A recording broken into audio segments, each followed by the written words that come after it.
Manga Dr. Stone Chapter 216 ini masih menceritakan perjuangan Senku dan Seno untuk membuat roket tanpa awak yang bisa meluncur ke angkasa dengan baik. Sementara itu, Chrome dan Suika juga masih berguru kepada Sai. Di sini Chrome juga sudah frustasi karena roket buatan Senku dan Seno yang selalu saja gagal.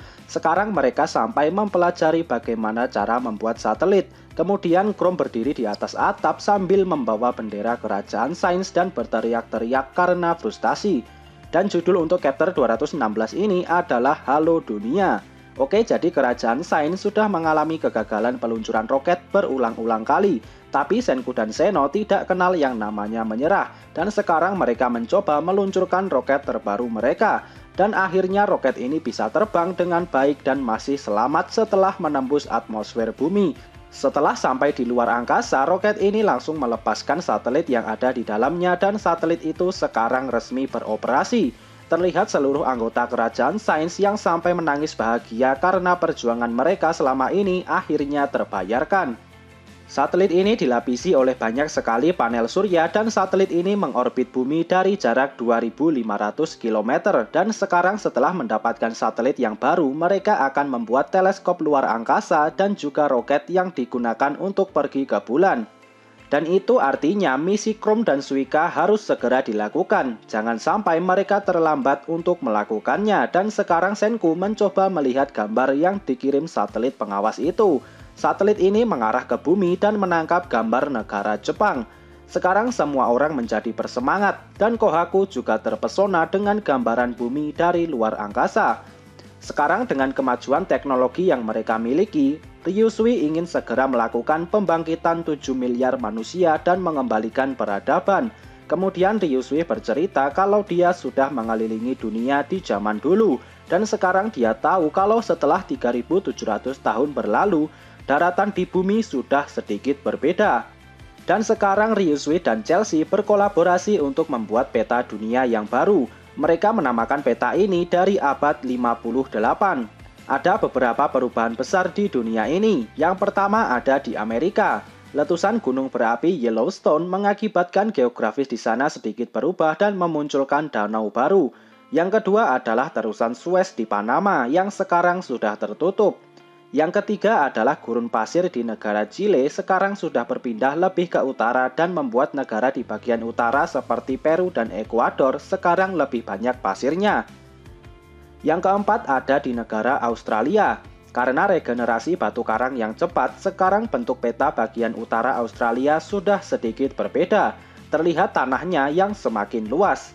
Yang kelima ada di Afrika bagian utara. Padang rumput di sana mengalami alih fungsi sekarang. Sementara itu pembangkit listrik tenaga nuklir menjadi masalah untuk daerah di sekitarnya. Tapi dalam kurun waktu ratusan tahun, efek dari nuklir itu sekarang sudah hilang. Yang keenam adalah di negara China. Di sana sekarang muncul banyak sungai-sungai yang baru. Dan apa kabar Indonesia? Di sini Indonesia tidak dijelaskan karena tidak mengalami perubahan yang signifikan.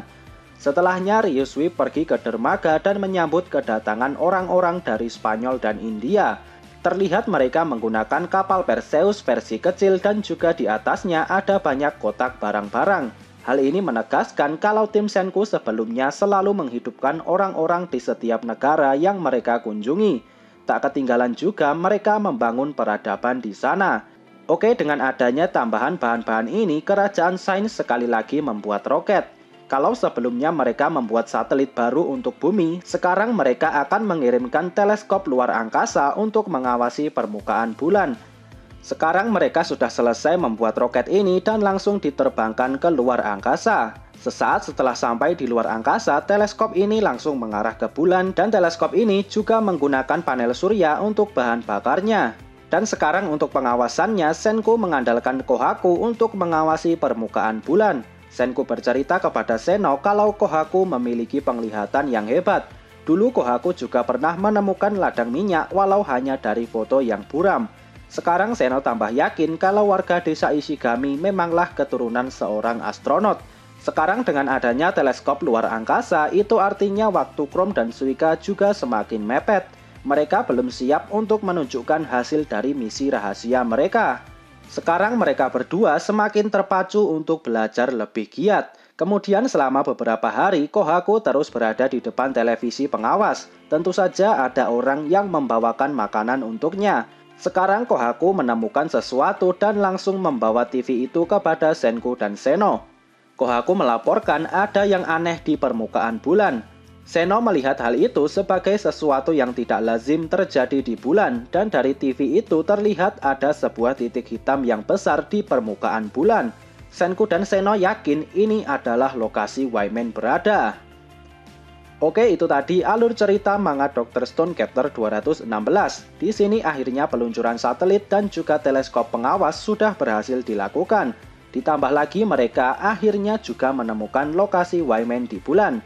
Dan itu artinya kita akan semakin dekat menuju momen penyerangan ke bulan. Dan juga siapa orang yang menghidupkan Medusa sebelumnya juga masih belum dibahas di sini. Mungkin saja di chapter berikutnya sang pengkhianat itu akan beraksi sekali lagi. Oke, semoga video ini bermanfaat. Subscribe channel ini dan sampai jumpa di video selanjutnya.